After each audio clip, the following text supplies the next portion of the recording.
चलो, पिछले बार आप लोगों को ये बता दिया गया था कि किस रूप से लेनिन ने अपना काम किया और बोल्शेविक क्रांति में उसका एक बहुत बड़ा योगदान दिया जाता है। अब आज उसी व्यक्ति से संबंधित आज का टॉपिक रहेगा और इस टॉपिक में आपको दो व्यक्ति के नाम मिलेंगे। एक व्यक्ति है जिसका नाम है आपको लेनिन और एक और व्यक्ति नाम मिलेगा जिसका नाम है आपको ट्राटस्की। यानी दो व्यक्ति की आपको कहानी पढ़ाया जाएगा। एक का नाम है जिसका नाम है आपको लेनिन और एक का नाम है जिसका नाम है आपको ट्राटस्की। ये दो व्यक्ति हैं और आज इसी दो व्यक्ति के बारे में आप लोगों को अच्छे तरीका से आपको बता दिया जाएगा और इससे संबंधित जितने भी पॉइंट्स हैं ये सारा कुछ आपको बता दिया जाएगा। हम आपको पहले बताए थे कि किस स्थिति में लेनिन रूस आया था, जिसमें जर्मनी की सहायता से पहुंचा था। वही जर्मनी जो प्रथम विश्व युद्ध में रूस को हराया भी था 1917 ईस्वी को।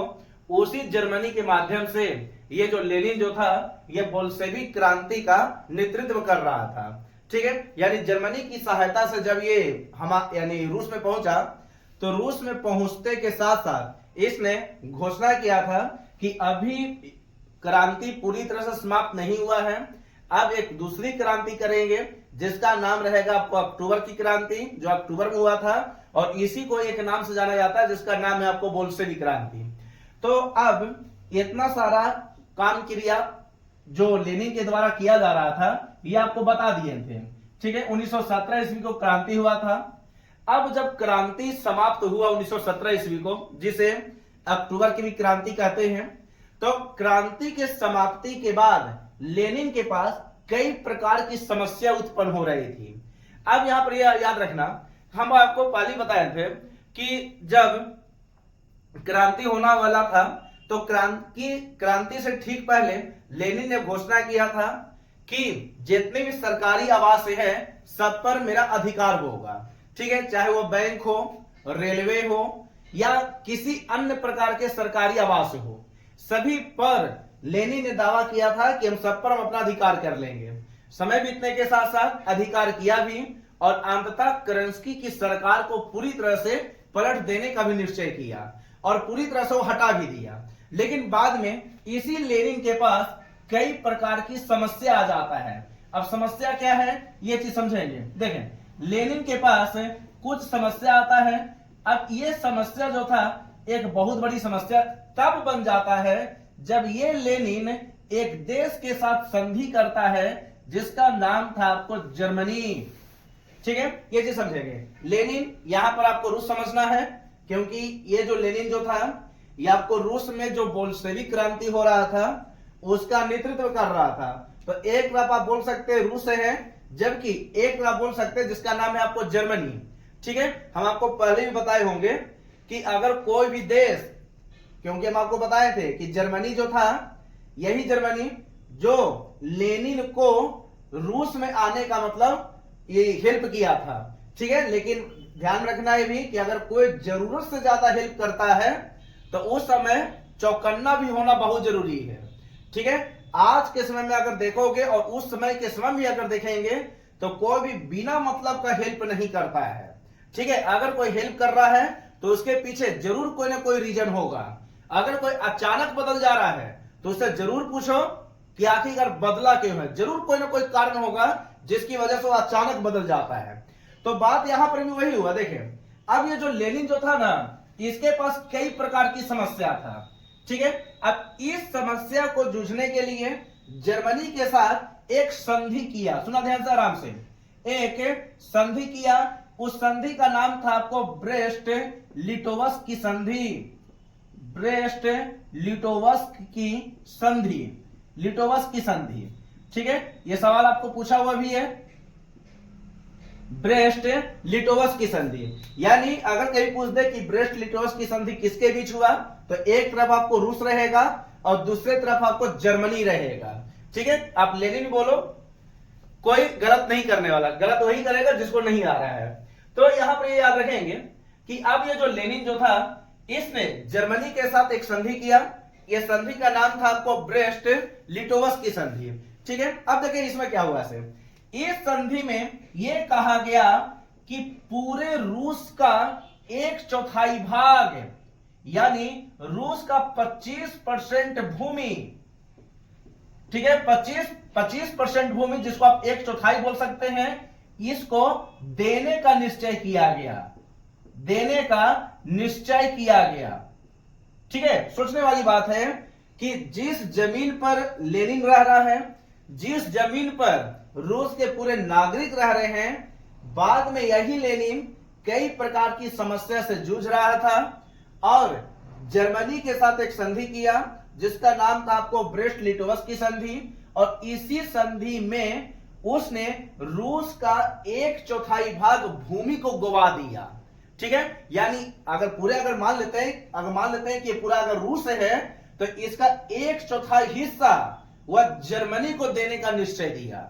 ठीक है, जिसकी वजह से पूरे रूस में जिस प्रकार से हीरो बन रहा था, अब ये विलन बनना चालू हो गया इसको। ठीक है, ये चीज समझेंगे।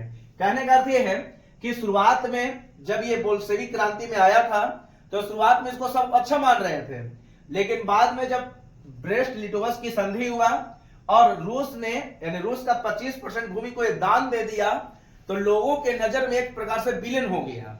लेकिन लेनिन बहुत ही चालाक था और अपनी चालाकी के कारण ये रूस में पूरा फेमस भी था। अब देखिए क्या हुआ से, जैसे ब्रेस्ट लिटोवस्की की संधि हुआ जिसमें रूस का 25% भूमि जर्मनी को देने का निश्चय किया गया, बहुत लोगों ने इसकी बुराई भी किया और जब आपस में कई प्रकार से मतभेद हो रहा था तो इसका फायदा कुछ देशों ने उठाया।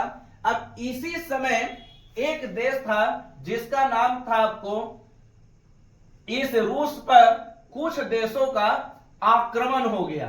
आराम से देखें क्या है इसे, देखें ये जो रूस था इस पर कुछ देशों का आक्रमण हो गया, जिसमें एक का नाम है अमेरिका, एक का नाम है इंग्लैंड, एक का नाम रहेगा और जिसका नाम है आपको जो ज्यादा शक्तिशाली है, ठीक है, एक का नाम है आपको फ्रांस।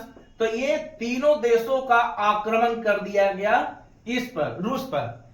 जैसे आप पहले भी ये कुछ बातों को याद रखेंगे कि अगर आप परेशानी में रहेंगे तो बाहर वाला फायदा भी उठाता है। ठीक है, रूस में कई प्रकार से परेशानी आपको झेल रहा था। ठीक है, परेशानी क्या था, तो रूस का एक चौथाई भाग दान में दे देना एक बहुत बड़ी समस्या है। तो इसी समस्या को फायदा उठाया कुछ देश, जिसमें अमेरिका भी था, जिसमें इंग्लैंड भी था यानी ब्रिटेन बोल सकते हैं, और जिसमें फ्रांस भी था। ठीक है, यानी तीन देश ने मिलकर इस पर आक्रमण कर दिया। ठीक है, इस रूस पर आक्रमण कर दिया, यानी ये तीनों ने मिलकर आक्रमण कर दिया।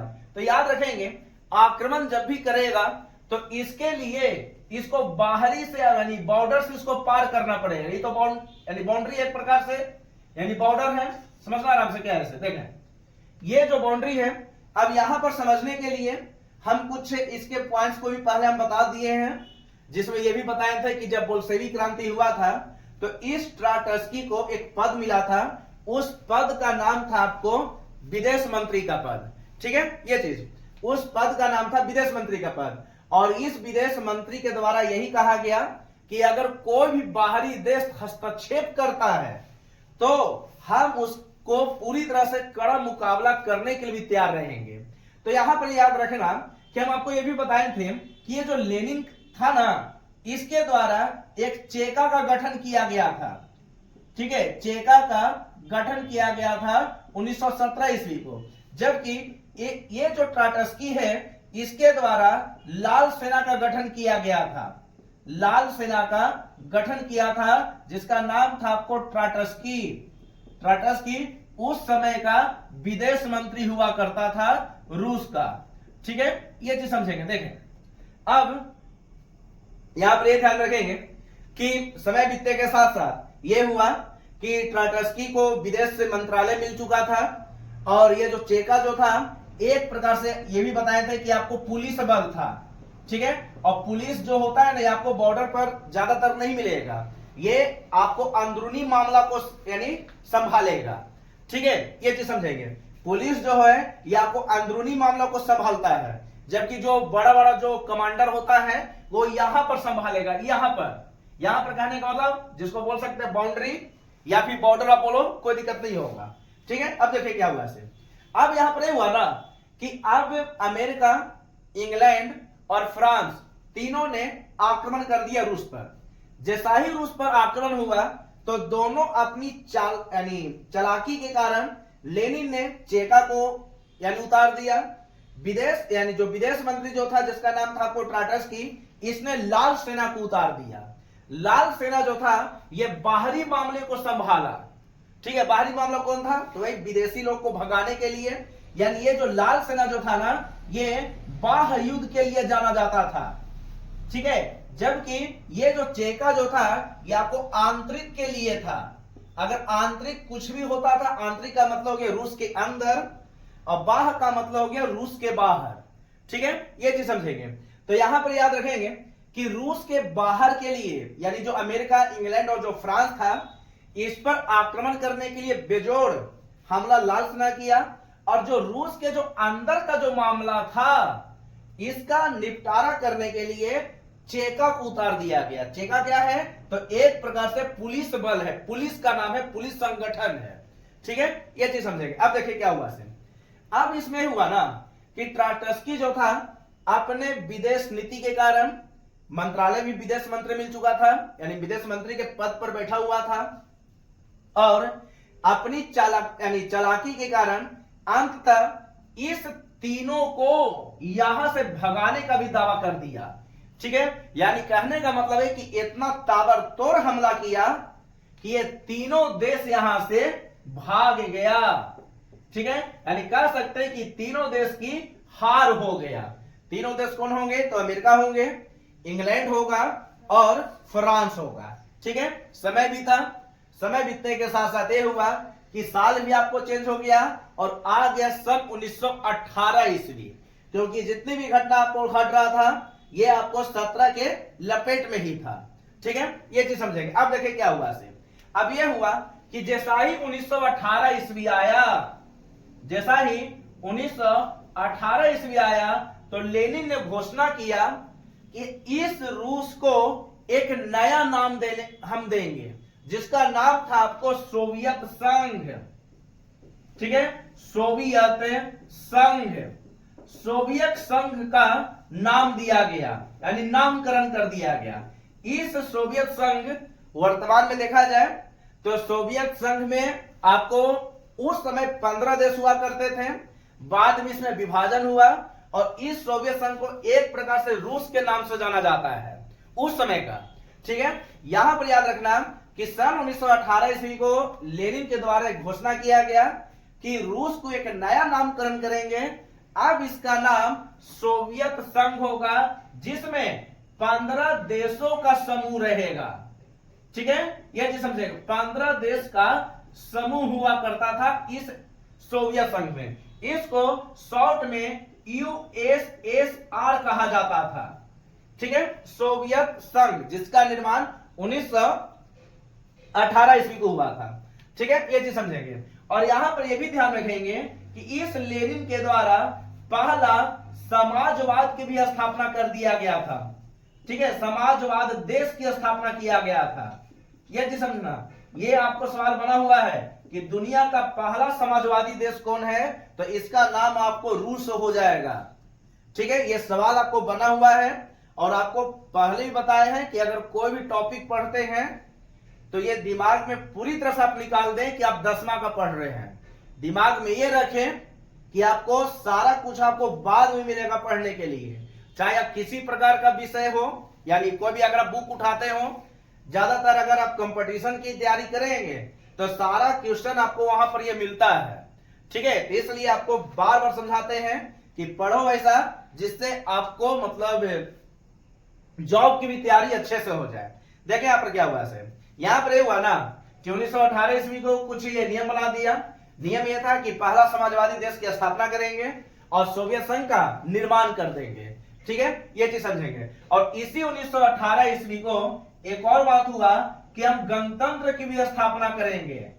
गणतंत्र की स्थापना गणतंत्र की स्थापना। एक और घोषणा हुआ, मतदान देने की शुरुआत, यानी मतदान की शुरुआत भी कर दिया गया।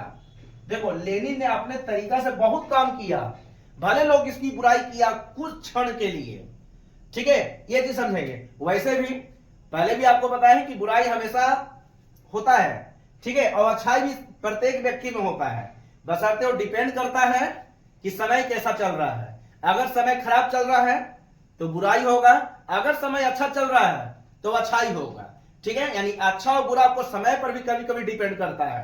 देखें यहाँ पर क्या है, यहाँ पर याद रखेंगे कि मतदान की शुरुआत 1918 को सब कौन कर रहा था, तो सब आपको लेनिन के द्वारा नियम बन रहा था, ठीक है, ये चीज समझेंगे। जितना भी नियम था सब आपको लेनिन के द्वारा। समय बीतते गया और सन 1921 ईस्वी को इस लेनिन के द्वारा एक नीति लाया गया जिसका नाम था आपको नई आर्थिक नीति।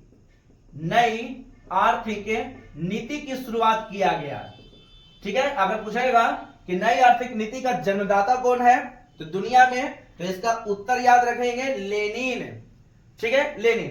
पहली बार कहां आया नई आर्थिक नीति, तो इसको उत्तर याद रखेंगे रूस। ये तो बहुत इंपॉर्टेंट सवाल है, लेकिन अगर वही पूछ दे कि भारत में नई आर्थिक नीति की शुरुआत किसने किया, तो इसका उत्तर याद रखें जिसका नाम है आपको डॉक्टर मनमोहन सिंह। नरेंद्र मोदी के पहले प्रधानमंत्री जो थे भारत का, ये थे आपको डॉक्टर मनमोहन सिंह, ठीक है, ये चीज समझेंगे। तो भारत में नई आर्थिक नीति की शुरुआत जो हुआ ये आपको लेनिन के द्वारा हुआ।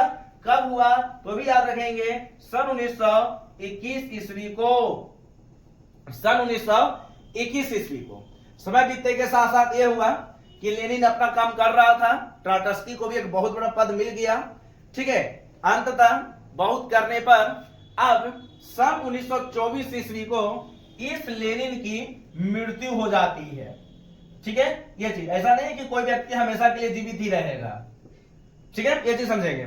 ऐसा नहीं है कि कोई व्यक्ति हमेशा जीवित ही रहेगा, कभी ना कभी उसका मृत्यु लिखित है।